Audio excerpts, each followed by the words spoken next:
Ako ste ikada stajali u vrtu ili voćnjaku i pitali se da li da voćku sadim sad ili da čekam proljeće, niste jedini. Ovo je jedna od najčešćih dilema među voćarima i vrtlarima.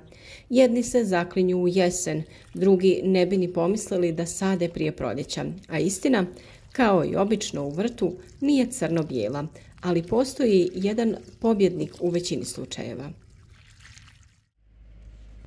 Krenimo od jesenje sadnje. Dok se priroda naizgled smiruje, ispod površine tla dešava se prava mala revolucija.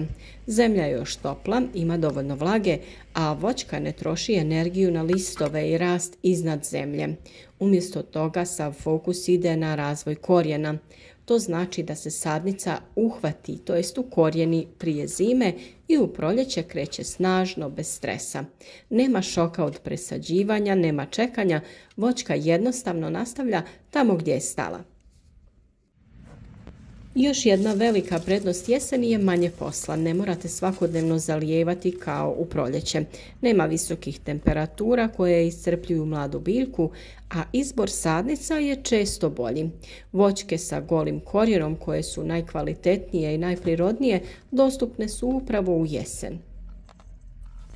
Ali postoji i ta proljetna sadnja. Ona ima smisla u određenim situacijama. Ako živite u području sa vrlo oštrim zimama, jakim mrazevima i vjetrovima, proljeće ipak može biti sigurnija opcija, posebno za osjetljivije vrste poput breskve ili kajsije.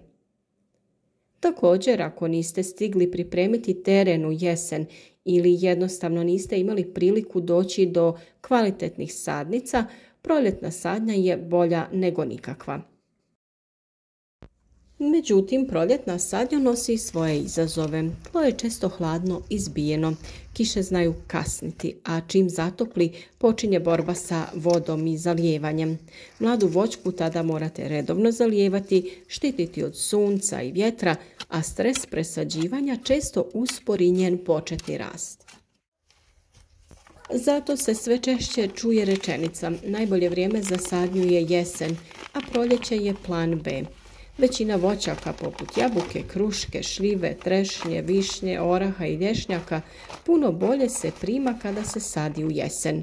Proljeće tada dočekuju spremne s već formiranim korijenom i velikom prednošću u odnosu na kasnije posađene biljke. Ali na kraju nije pitanje samo kada se sadi, već kako. Dobro pripremljena rupa, organsko hranjivo, pravilna dubina sadnje i malo pažnje.